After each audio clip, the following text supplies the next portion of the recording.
నమస్కారం ADB news కి స్వాగతం. ముందుగా హెడ్లైన్స్.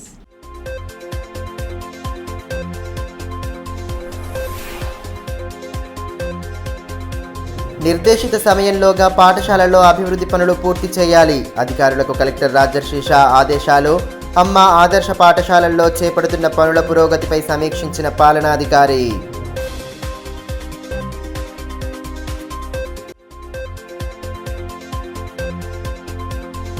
జిల్లా కేంద్రంలో తాత్కాలికంగా మూతపడిన థియేటర్లు 10 రోజుల పాటు మూసివేయనున్నట్లు తెలిపిన నిర్వాహకులు. సినిమాల సంఖ్య తగ్గడం, నిర్వహణ భారం పెరగడంతోనే ప్రదర్శనలను నిలిపివేస్తున్నట్లు వెల్లడి.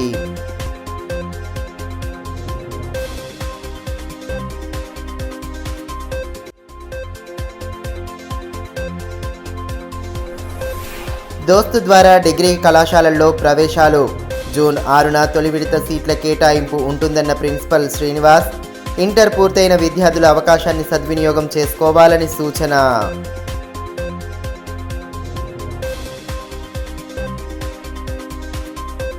అమ్మ ఆదర్శ పాఠశాల కమిటీ ద్వారా చేపట్టవలసిన కనీస మౌలిక వసతులకు సంబంధించిన పనులను జూన్ 10లోగా పూర్తి చేయాలని జిల్లా కలెక్టర్ రాజర్షి షా ఆదేశించారు.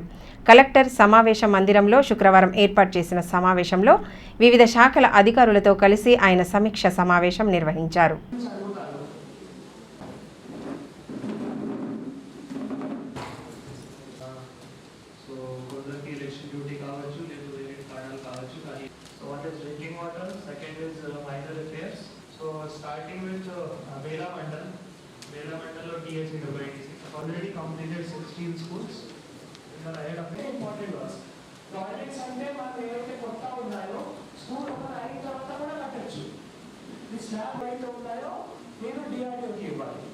జైనత్ మండలంలోని కామ్టా గ్రామంలో నిర్మించిన చెక్ డ్యాం ఇటీవల కోతకు గురి కావడంతో మాజీ మంత్రి జోగురామన్న పరిశీలించారు. గ్రామానికి చెందిన ఓ రైతు పొలం మీదుగా చెక్ డ్యాం కోతకు గురి కావడంతో ప్రస్తుత పరిస్థితిని ఆయన పరిశీలించారు. ఆదిలాబాద్లో థియేటర్లు తాత్కాలికంగా మూతపడ్డాయి. తెలుగు చలనచిత్ర సీమ నుండి సరైన సినిమాలు రాకపోవడం, వచ్చిన సినిమాలకు ప్రేక్షకుల స్పందన లభించకపోవడంతో రెవెన్యూ భారీగా తగ్గింది. ఈ పరిస్థితుల్లో 10 రోజుల పాటు థియేటర్లను మూసివేయాలని రాష్ట్ర వ్యాప్తంగా థియేటర్స్ అసోసియేషన్ నిర్ణయించింది. అందుకు అనుగుణంగానే పట్టణంలోని థియేటర్లలో 10 రోజుల పాటు ప్రదర్శనలను నిలిపివేశారు. ఆదిలాబాద్ జిల్లా కేంద్రంలో థియేటర్లు తాత్కాలికంగా మూతపడ్డాయి. మామూలుగా వేసవిలో హౌస్ఫుల్ కలెక్షన్లతో కిటకిటలాడే సినిమా హాళ్లు చెప్పుకోదగ్గ చిత్రాలు విడుదల కాకపోవడంతో 10 రోజుల పాటు మూతపడనున్నాయి. ఐపీఎల్ సీజన్ ప్రభావం, పెద్ద హీరోల సినిమాల సందడి లేకపోవడంతో థియేటర్లకు వచ్చే ప్రేక్షకుల సంఖ్య భారీగా తగ్గింది. ఇదే సమయంలో తెలుగు చిత్రసీమ నుండి విడుదలయ్యే చలనచిత్రాల సంఖ్య కూడా తగ్గడంతో తాత్కాలికంగా వెండితెరకు విరామం పడింది. ఎన్నికలు, ఐపీఎల్ టోర్నమెంట్, పెద్ద సినిమాలు విడుదల కాకపోవడంతో ప్రతికూల పరిస్థితులు ఎదురవుతున్నాయి. ఒక్క షోకు కనీసం 20 మంది కూడా దాటకపోవడం పరిస్థితికి అద్దం పడుతోంది. ఇక ఐపీఎల్ క్రికెట్ పోటీల కారణంగా ఫస్ట్ షో, సెకండ్ షో ప్రదర్శనలు ఉండడం లేదని యాజమాన్యాలు చెబుతున్నాయి. విద్యార్థులకు సెలవులు ఉండే వేసవి సెలవుల్లోనే సాధారణంగా పెద్ద సినిమాలు విడుదలై సందడి చేసేవి. ప్రస్తుతం పరిస్థితులు తారుమారైనట్లు కనిపిస్తోంది. వేసవి సీజన్లో సరైన సినిమాలు రాకపోవడం, చిన్న సినిమాలు వచ్చినా వాటికి ప్రేక్షకుల నుండి స్పందన ఉండకపోవడంతో నిర్వహణ భారంగా మారుతోంది. వసూళ్లు ఆశాజనకంగా లేకపోవడం, నిర్వహణ భారం పెరగడంతో తెలంగాణ థియేటర్స్ అసోసియేషన్ తాత్కాలికంగా థియేటర్లను మూసివేయాలని నిర్ణయించింది. ఈ నెల 26 నుండి ఐపీఎల్ సీజన్ ముగియనుండగా జూన్ 4న ఎన్నికల ఫలితాలు విడుదల కానున్నాయి. ఆ తర్వాత వరుసగా పెద్ద హీరోల సినిమాలు క్యూలో ఉండడంతో థియేటర్లకు పూర్వ వైభవం వచ్చే అవకాశం ఉందని ఆశాభావం వ్యక్తమవుతోంది. శుక్రవారం నుండి ఈ నెల 23 వరకు థియేటర్లను మూసివేసి ఉంచనున్నట్లు నిర్వాహకులు తెలిపారు. నిర్వహణ ఖర్చులు భారంగా మారడంతోనే రాష్ట్ర వ్యాప్తంగా ఈ పరిస్థితి నెలకొందని, ఈ విషయాన్ని సినీ ప్రియులు గమనించాలని పేర్కొన్నారు.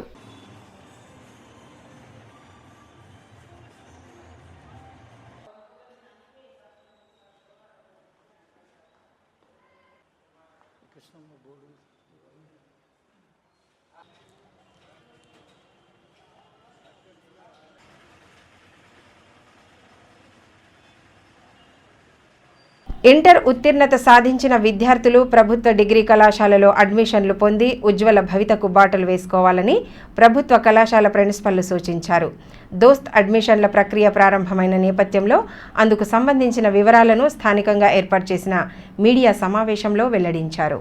2024-25 విద్యా సంవత్సరానికి సంబంధించి దోస్త్ ద్వారా డిగ్రీ కళాశాలల్లో ప్రవేశాల ప్రక్రియ ప్రారంభమైందని 3 విడతల వారీగా ప్రవేశాలు చేపడుతున్నట్లు ఆదిలాబాద్ ప్రభుత్వ సైన్స్ డిగ్రీ కళాశాల ప్రిన్సిపల్ డాక్టర్ అచ్చి శ్రీనివాస్ తెలిపారు. శుక్రవారం కళాశాలలో నిర్వహించిన మీడియా సమావేశంలో ఆయన పాల్గొన్నారు. ఈ సందర్భంగా ప్రిన్సిపల్ మాట్లాడుతూ మే 6 నుంచి మొదటి విడత రిజిస్ట్రేషన్ ప్రక్రియ ప్రారంభమైందని 200 రూపాయల రుసుంతో రిజిస్ట్రేషన్కు అవకాశం కల్పించినట్లు తెలిపారు. ఈ నెల 20 నుండి 30 వరకు వెబ్ ఆప్షన్లు ఇవ్వాలని, జూన్ 6న తొలి విడత సీట్ల కేటాయింపు ఉంటుందని పేర్కొన్నారు. జూన్ 7 నుండి 12 వరకు కేటాయించబడిన కళాశాలల్లో సెల్ఫ్ రిపోర్ట్ చేయాల్సి ఉంటుందన్నారు. నిర్దేశించిన తేదీల ప్రకారం 2వ దశ, 3వ దశలో అడ్మిషన్ ప్రక్రియ కొనసాగుతుందన్నారు. ఉట్నూర్, ఇచ్చోడలో ఒక్కొక్కటి, ఆదిలాబాద్లో 2 మొత్తం 4 ప్రభుత్వ కళాశాలలు జిల్లాలో ఉన్నాయని, విద్యార్థులకు నచ్చిన కోర్సులు వివిధ మాధ్యమాల్లో అందుబాటులో ఉన్నాయని పేర్కొన్నారు. అనుభవజ్ఞులైన ఉపాధ్యాయులతో బోధన ఉంటుందని, విద్యార్థులకు అవసరమైన పూర్తి సౌకర్యాలు ఉన్నాయని వివరించారు. ఇంటర్ ఉత్తీర్ణత సాధించిన విద్యార్థులు ప్రభుత్వ కళాశాలలో చేరి బంగారు భవిష్యత్తుకు బాటలు వేసుకోవాలని సూచించారు. తమ కళాశాలలో అడ్మిషన్లకు సంబంధించి దోస్త్ హెల్ప్ లైన్ సెంటర్ను ప్రారంభించినట్లు తెలిపారు. విద్యార్థులకు ఎలాంటి సందేహాలు తలెత్తినా హెల్ప్ లైన్ సెంటర్ను సద్వినియోగం చేసుకోవాలని సూచించారు. ప్రభుత్వ డిగ్రీ కళాశాలలు అదేవిధంగా ప్రైవేట్ డిగ్రీ కళాశాలలో మనకు ఈ సంవత్సరం దోస్తు నోటిఫికేషన్ రిలీజ్ అయింది. దీని ద్వారా దోస్తు వెబ్సైట్ ద్వారా ప్రభుత్వ డిగ్రీ కళాశాలలో అదేవిధంగా ఇతర డిగ్రీ కళాశాలల్లో విద్యార్థులు ఆన్లైన్ వెబ్సైట్కి వెళ్ళి అడ్మిషన్లకు రిజిస్ట్రేషన్ చేసుకోవచ్చు. రిజిస్ట్రేషన్స్ ఆల్రెడీ స్టార్ట్ అయినాయి కాబట్టి విద్యార్థులను కోరేది ఏంటిదంటే వాళ్ళు ఆన్లైన్ రిజిస్ట్రేషన్ చేసుకొని వెబ్ ఆప్షన్స్ 20 నుంచి 30 మధ్యలో మొదటి ఫేజ్కు వాళ్ళు చేసిన వెబ్ ఆప్షన్స్ ఇవ్వాల్సిందిగా కోరుతున్నాము. అదేవిధంగా ప్రభుత్వ డిగ్రీ కళాశాలల్లో అన్ని రకాలైనటువంటి వసతులు ఉన్నాయి.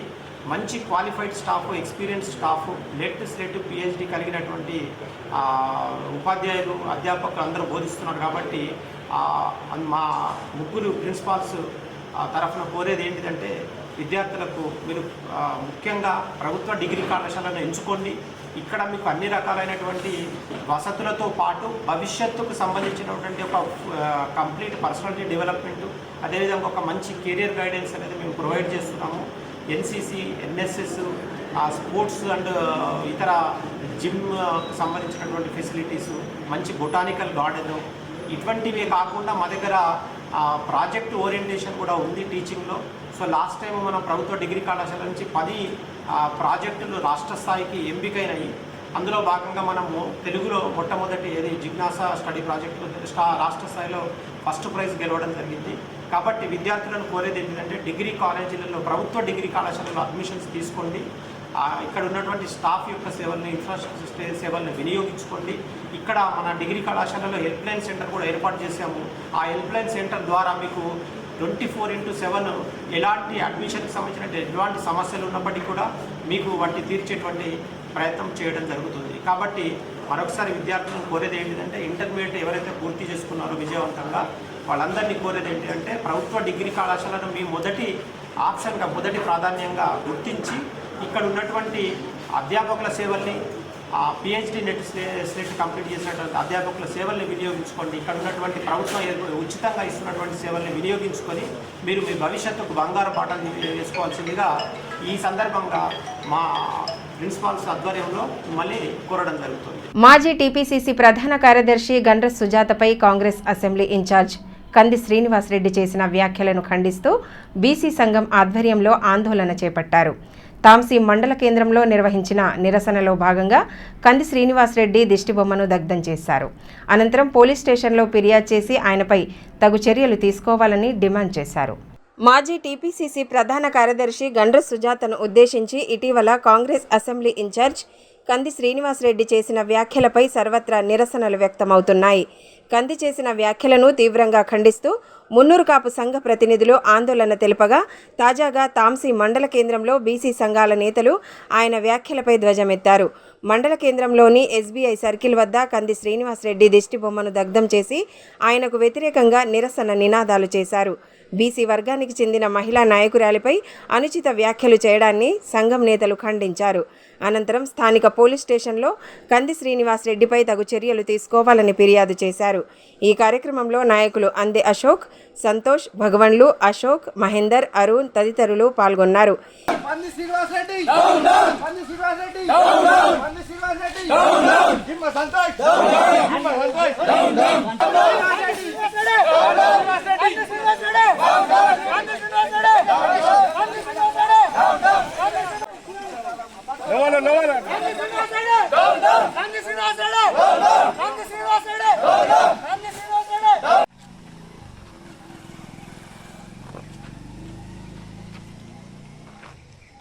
ఈ సందర్భంగా నాయకులు రామన్న మాట్లాడుతూ కాంగ్రెస్ అసెంబ్లీ ఇన్ఛార్జ్ కంది శ్రీనివాసరెడ్డి మహిళా నాయకురాలిపై అనుచిత వ్యాఖ్యలు చేయడం సమంజసం కాదని అన్నారు.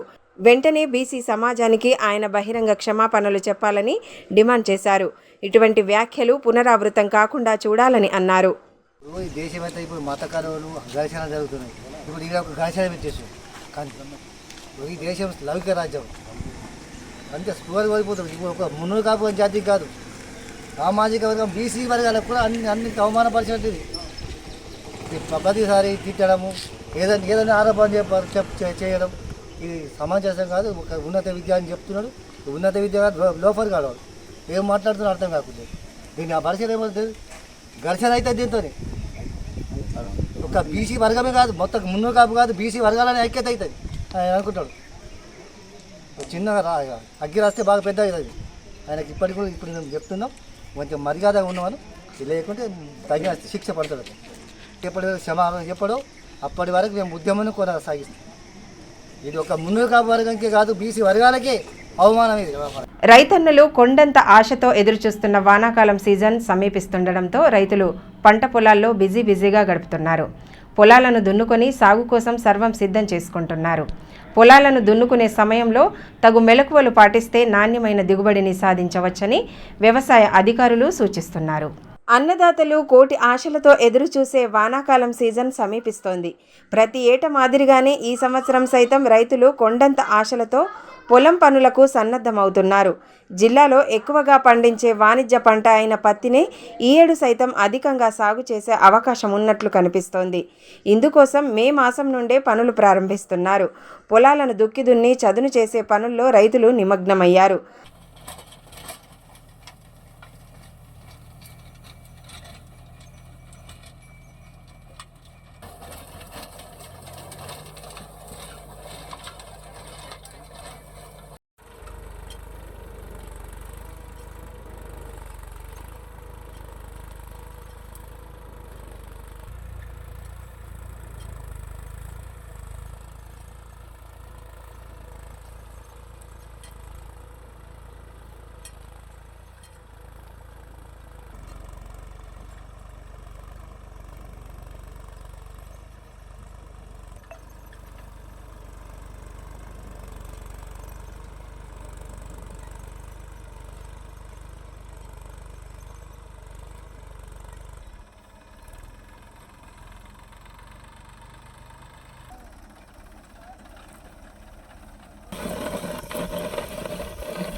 దుక్కి దున్నే సమయంలో కొన్ని మెలకువలు పాటిస్తే మంచి ఫలితాలు ఉంటాయని వ్యవసాయ అధికారులు చెబుతున్నారు. వేసవిలో ప్రతి 3 సంవత్సరాలకు ఒకసారి లోతైన దుక్కులు దున్నుకోవడం, వ్యవసాయ వ్యర్థాలను కాల్చకుండా వాటితో పాటు భూమిలోనే దున్నుకోవడం ద్వారా నాణ్యమైన దిగుబడి సాధించవచ్చని వ్యవసాయ అధికారి రవీందర్ తెలిపారు. లోతైన దుక్కులతో పంటకు నీటి నిల్వ శాతం పెరగడంతో సహా వర్షాలు తక్కువగా కురిసినా భూమి తేమగా ఉండడంతో మొక్కలు ఆరోగ్యంగా ఉంటాయని పేర్కొన్నారు.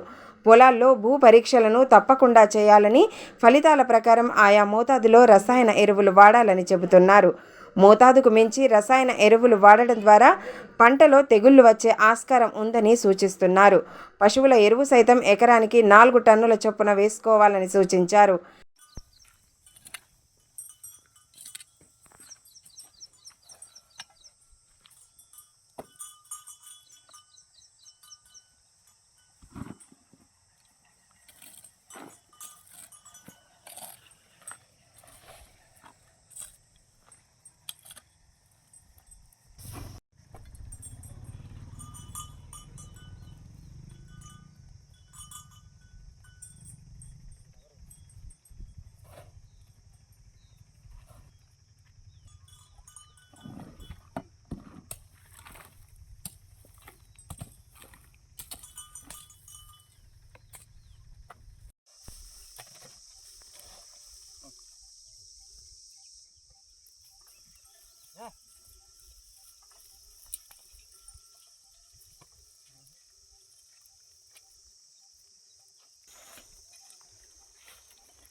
సాగు సమయంలో ఎటువంటి సందేహాలు ఉన్నా వ్యవసాయ అధికారులను సంప్రదించాలని, తద్వారా మంచి దిగుబడిని పొందాలని పేర్కొన్నారు.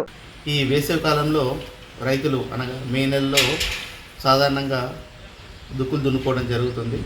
లోతుగా దుక్కులు ప్రతి 2-3 సంవత్సరాలకు ఒకసారి దున్నుకోవాలి. ఈ రకంగా దున్నడం వలన మనకు నీటి నిల్వ సామర్థ్యాన్ని మనము పెంపొందించుకోవచ్చు.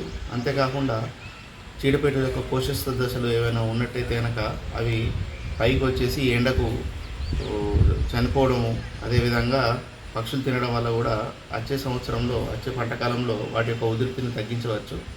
అంతేకాకుండా ఈ వేసవి సమయంలో రైతులు తమ మట్టి నమూనాలను సేకరించి భూసార పరీక్ష కేంద్రానికి పంపించినట్టయితే కనుక వాటిలో ఉన్నటువంటి పోషకాల విలువలు తెలుసుకొని తద్వారా తక్కువ ఏవైతే ఉన్నాయో వాటిని మనము ఏది ఏ మోతాదుకు వాడాలనో తెలుసుకోవచ్చు. అంతేకాకుండా రైతులు పశువుల పేడని ఎకరానికి 4 టన్నులు ఈ టైంలో తోలినట్టయితే కనుక ఏవైతే కనుక సూక్ష్మఘాత లోపకాలు ఏవైతే ఉంటాయో వాటిని పంటకాలంలో మనం నివారించుకోవచ్చు. తద్వారా మనం ఎమ్మెల్యే పాయల్ శంకర్పై కాంగ్రెస్ అసెంబ్లీ ఇన్ఛార్జ్ కంది శ్రీనివాసరెడ్డి నిరాధార ఆరోపణలు చేయడాన్ని తీవ్రంగా ఖండిస్తున్నామని బీజేపీ రాష్ట్ర కార్యవర్గ సభ్యులు నగేష్ అన్నారు. స్థానిక ఎమ్మెల్యే క్యాంపు కార్యాలయంలో ఏర్పాటు చేసిన మీడియా సమావేశంలో ఆయన పాల్గొని కంది శ్రీనివాస్ వైఖరిపై తీవ్ర స్థాయిలో ధ్వజమెత్తారు. ఎమ్మెల్యే పాయల్ శంకర్పై అసత్య ఆరోపణలు చేస్తే ఉపేక్షించే ప్రసక్తే లేదని బీజేపీ రాష్ట్ర కార్యవర్గ సభ్యులు ఎండ్రాల నగేష్ స్పష్టం చేశారు. శుక్రవారం ఎమ్మెల్యే క్యాంపు కార్యాలయంలో ఏర్పాటు చేసిన మీడియా సమావేశంలో పార్టీ నేతలతో కలిసి ఆయన మాట్లాడారు. కాంగ్రెస్ నేత కంది శ్రీనివాసరెడ్డి ఇటీవల ఎమ్మెల్యేపై చేసిన వ్యాఖ్యలను తీవ్రంగా ఖండిస్తున్నామని ఈ సందర్భంగా ఎండ్రాల నగేష్ పేర్కొన్నారు. ప్రజాబలంతో గెలిచిన నేతపై నిరాధార ఆరోపణలు చేయడం సరికాదన్నారు. ఎమ్మెల్యేపై అనుచిత వ్యాఖ్యలు చేస్తే ఉపేక్షించేది లేదని హెచ్చరించారు. మొన్న జరిగినటువంటి శాసనసభ ఎన్నికల్లో పాయల్ శంకర్ అన్నపై ఘోరాతి ఘోరంగా ఓడిపోయినటువంటి కంది శ్రీనివాసరెడ్డి ఇంకా నువ్వు ఓటమిని జీర్ణించుకోలేకపోతున్నావు. ఆల్రెడీ ఆదిలాబాద్ నియోజకవర్గ ప్రజలు నీకు ఓటుతో బుద్ధి చెప్పి నువ్వు పక్కా పాగలు కానివే, నువ్వు కేఏ పాల్వే అని చెప్పేసి నిరూపించిన ఇంకా నువ్వు లేనిపోని ఆరోపణలు చేస్తున్నావు. ఇది రాజకీయాలలో మంచిది కాదు. నువ్వేమంటున్నావు? కంది శ్రీనివాసరెడ్డి నిన్న పాయల్ శంకర్ని పాగల్ శంకర్ అంటున్నావు. అసలు ఆల్రెడీ ఆదిలాబాద్ నియోజకవర్గ ప్రజలు నిన్ను కేఏ పాలని ఎప్పుడో నీకు పేరు పెట్టేసిండ్రు. మరొకటి, ఈ ఎమ్మెల్యే గారు భూ కబ్జాలు చేసినట్టు అధికారం మీది, కాంగ్రెస్ ప్రభుత్వం ఉన్నది. నువ్వు నీ యొక్క మంత్రివర్గంతో ప్రభుత్వంతో మరి ఏమైనా దర్యాప్తు సంస్థలు ఉంటే దర్యాప్తు చేసుకొని నిరూపించు. అంతేగాని పనికిరాని లేనుకోని ఆరోపణలతోటి నువ్వు పనికిరాని మాటలు చేయడం వల్ల ఇంకా ఇక్కడ ఉన్నటువంటి ఆదిలాబాద్ నియోజకవర్గ ప్రజలందరూ కూడా నవ్వుకుంటున్నారు. ఈ పాగాలు కాదు ఈ కేఏపాలు ఎక్కడికి వెళ్ళొచ్చిందని చెప్పేసి. హైబ్రిడ్ జాతికి చెందిన జొన్న పంట సాగు చేసిన రైతులు పంటను కోసివేసిన తర్వాత పూర్తి స్థాయిలో దున్నుకోవాలని తలమడుగు మండల పశు వైద్యాధికారి దూద్రాం రాథోడ్ సూచించారు. జొన్న మొక్కల గ్రాసాన్ని పశువులు తింటే ప్రమాదమని పేర్కొన్నారు. ఈ విషయాన్ని పశు యజమానులు కాపరులు గమనించి అప్రమత్తంగా ఉండాలని తెలిపారు. హైబ్రిడ్ జొన్న జాతికి చెందిన విత్తనాలతో జొన్న పంట సాగు చేసిన రైతులు పంటను పూర్తిగా తీసివేయాలని తలమడుగు మండల పశు వైద్యులు దూద్రాం రాథోడ్ సూచించారు. పంట కోసివేసిన తరువాత వాటి నుండి వచ్చే గ్రాసంలో హైడ్రోసైనైడ్ ద్రావణం ఉండడం వల్ల పశువులకు తీవ్ర హాని ఉందని పేర్కొన్నారు. స్థానికంగా పంట క్షేత్రాలను పరిశీలించిన అనంతరం రైతులకు పలు సూచనలు చేశారు. హైబ్రిడ్ జొన్న పంటను సాగు చేసిన వారు పంటను పూర్తిగా తీసివేయాలని, గ్రాసాన్ని పశువులు తింటే వాటి శరీరం విషంగా మారే ప్రమాదం ఉందని చెప్పారు.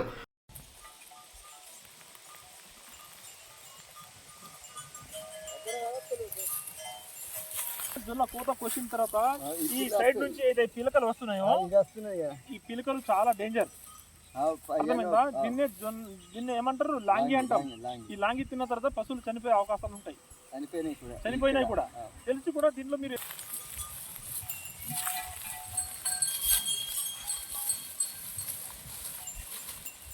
పంట కోసిన తర్వాత వెంటనే పొలాన్ని దున్నేయాలని, పశువులు జొన్న పంట పిలకలను తినకుండా జాగ్రత్త పడాలని పేర్కొన్నారు. ఈ విషయంలో పశు యజమానులు రైతులు అప్రమత్తంగా ఉండాలని తెలిపారు. తలమూడు మండలం కొత్తూరు గ్రామంలో ఒక చేనును విజిట్ చేయడం జరిగింది. ఇక్కడ పశువులు చాలా వరకు ఈ జొన్న కోత కోసిన తర్వాత ఏవైతే ఈ చేను లోపల మేస్తా ఉన్నాయి, దీన్ని గమనించి ఇమీడియట్లీ రైతులను ఇక్కడ అవగాహన పరచడానికి అని చెప్పేసి రావడం జరిగింది. ముఖ్యంగా ఈ రైతులు చేసే తప్పిదాలు ఏంటంటే, రైతు కోత కోసిన తర్వాత ఈ జొన్న పిలకలు ఏవైతే సైడ్ నుంచి వస్తున్నాయో ఇవి చాలా ప్రమాదకరము. దీంట్లో HCN అనే విష పదార్థం ఉండటం వలన పశువులు చనిపోయే అవకాశం చాలా వరకు ఉంటుంది. కాబట్టి దయచేసి రైతులు ఎవరు కూడా ఇలాంటి చేను లోపల మేపకూడదని చెప్పేసి ఈ సందర్భంగా నేను విన్నవించుకుంటున్నాను. విద్యారంగంలో నెలకొన్న సమస్యల పరిష్కారానికి ప్రభుత్వం తక్షణ చర్యలు తీసుకోవాలని TSUTF జిల్లా ప్రధాన కార్యదర్శి అశోక్ డిమాండ్ చేశారు. బేలా మండల కేంద్రంలో శుక్రవారం నిర్వహించిన మీడియా సమావేశంలో సంఘం నేతలతో కలిసి ఆయన పాల్గొని పలు సమస్యలను ప్రస్తావించారు. ఏళ్లుగా పెండింగ్లో ఉన్న ఉపాధ్యాయుల సమస్యలపై ప్రభుత్వం దృష్టి సారించాలని డిమాండ్ చేశారు. నూతన విద్యా సంవత్సరం ప్రారంభం కానున్నందున విద్యార్థులకు పాఠ్య పుస్తకాలు, యూనిఫామ్ల పంపిణీ త్వరితగతిన చేపట్టాలని పేర్కొన్నారు. అట్లాగే విద్యా సంవత్సరం ప్రారంభం నాటికి పుస్తకాలు పూర్తి స్థాయిలో విద్యార్థులందరికీ అందే విధంగా ప్రయత్నం చేయాలి. అదేవిధంగా యూనిఫామ్ కూడా ఖచ్చితంగా విద్యార్థులందరికీ అందే రకంగా ప్రభుత్వం కృషి చేయాలని చెప్పి వార్తలు ముగించే ముందు హెడ్లైన్స్ మరోసారి.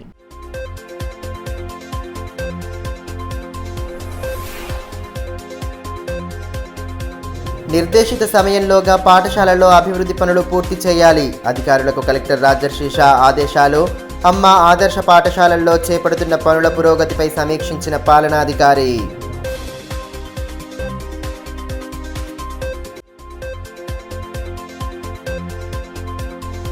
జిల్లా కేంద్రంలో తాత్కాలికంగా మూతపడిన థియేటర్లు 10 రోజుల పాటు మూసివేయనున్నట్లు తెలిపిన నిర్వాహకులు. సినిమాల సంఖ్య తగ్గడం, నిర్వహణ భారం పెరగడంతోనే ప్రదర్శనలను నిలిపివేస్తున్నట్లు వెల్లడి.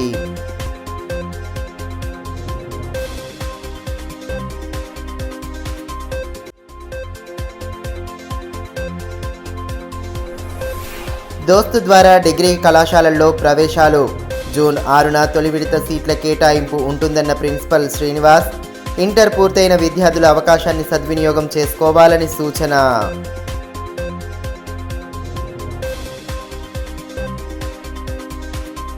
ఈ వార్తలు ఇంతటితో సమాప్తం. తిరిగి ప్రసారమయ్యే మరో బులెటిన్లో మళ్ళీ కలుసుకుందాం. అంతవరకు సెలవు. నమస్కారం.